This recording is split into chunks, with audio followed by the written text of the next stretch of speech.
The world watched in disbelief. It was February 24, 2022. Russian tanks crossed the border into Ukraine. Explosions rocked major cities. Vladimir Putin, the Russian president, announced a special military operation. He claimed to be denazifying Ukraine and protecting Russian speakers. The world knew better. This was a full-scale invasion of a sovereign nation. It was the start of the largest conflict in Europe since World War II. The world held its breath. Many expected a swift Russian victory. Ukraine, however, was prepared to fight. What followed was a display of courage, resilience, and defiance that few could have predicted. The invasion of Ukraine was not just about land or power. It was about the future of Europe. It was about the principles of democracy and sovereignty. It was a wake-up call for the world. To understand this conflict, we must look back. Ukraine and Russia share a long and complex history. For centuries, Ukrainian territory was under Russian control. This was especially true during the Tsarist Empire.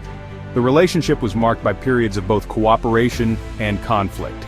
Ukraine, with its fertile lands, became known as the breadbasket of Europe. It played a vital role in the Soviet Union's economy. However, Ukrainian identity was often suppressed. The Holodomor, a man-made famine engineered by Stalin's regime in the 1930s, killed millions of Ukrainians. This horrific event, a genocide in the eyes of many, left a deep scar on the Ukrainian psyche. Despite these hardships, the desire for independence never truly faded. When the Soviet Union began to crumble, Ukraine saw a chance to break free. In 1991, a historic moment arrived. Ukraine declared its independence from the collapsing Soviet Empire. This was a pivotal event.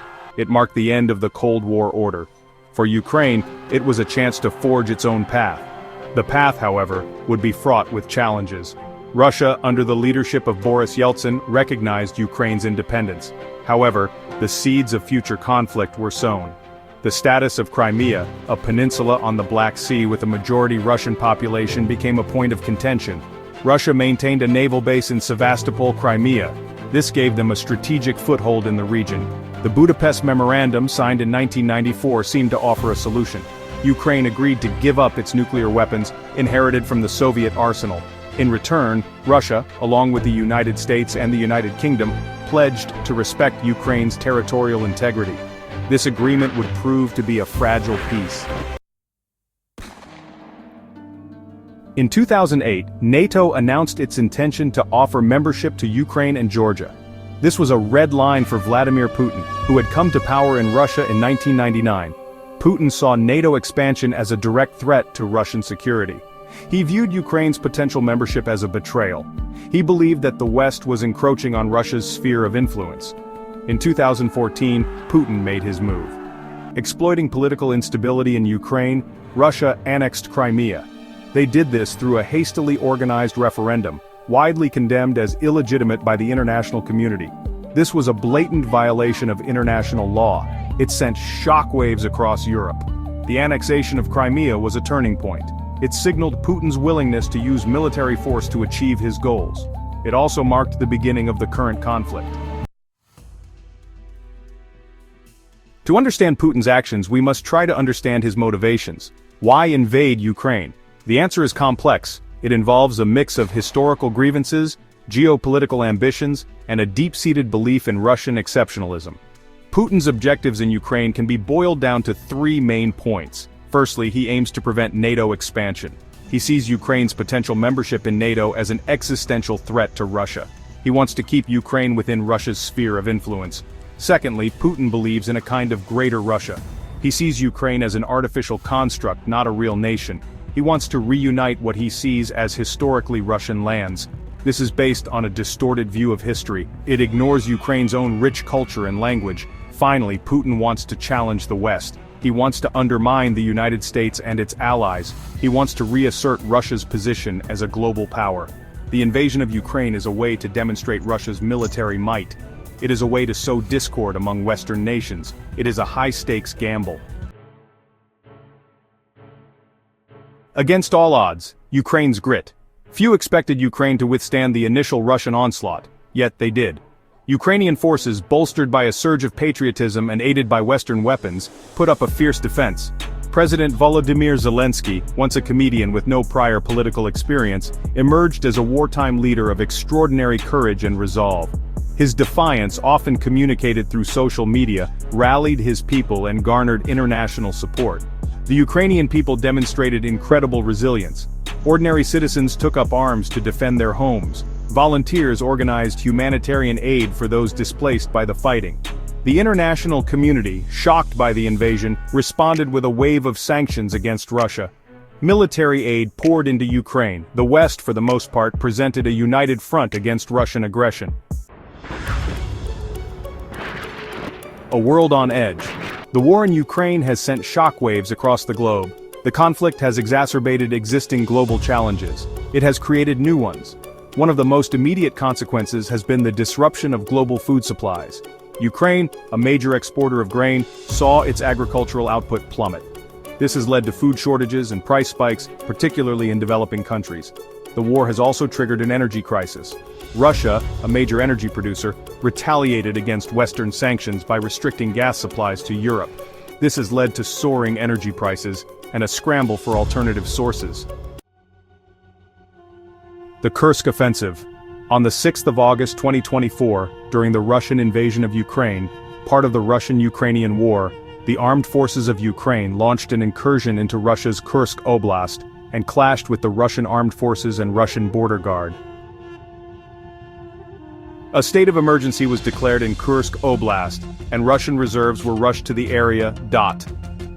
By the end of the first week, the Ukrainian military said it had captured 1,000 square kilometers of Russian territory, while Russian authorities acknowledged that Ukraine had captured 28 settlements.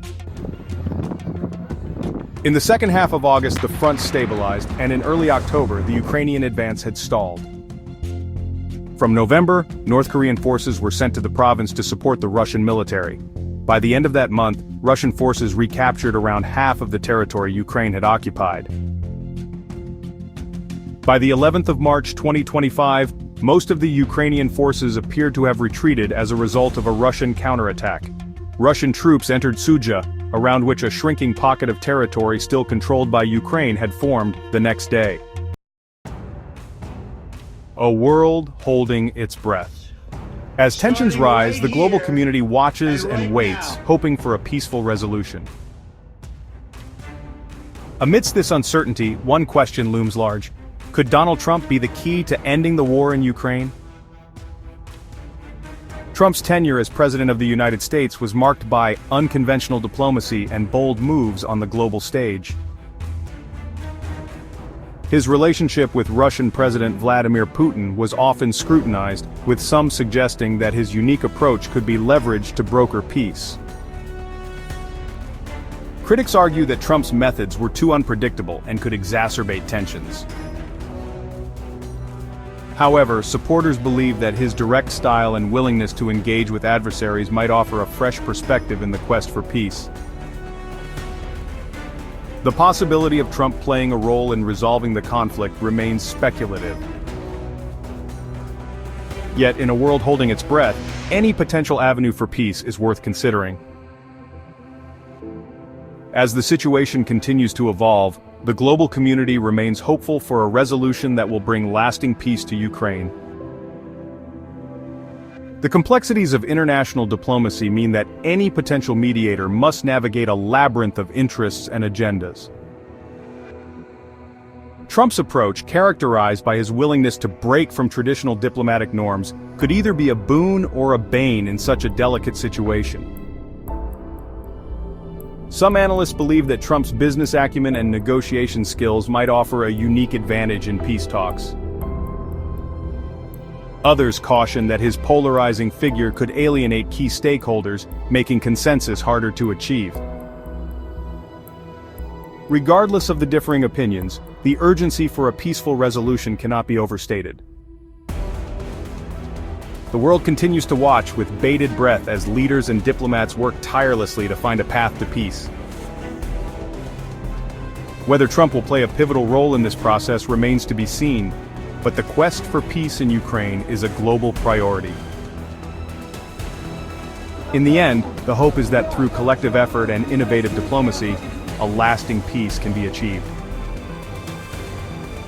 As the world holds its breath, the possibility of a peaceful resolution remains a beacon of hope for all. If you found this video insightful, please subscribe to our channel and share your thoughts in the comments below. Your engagement helps us bring more content like this to you.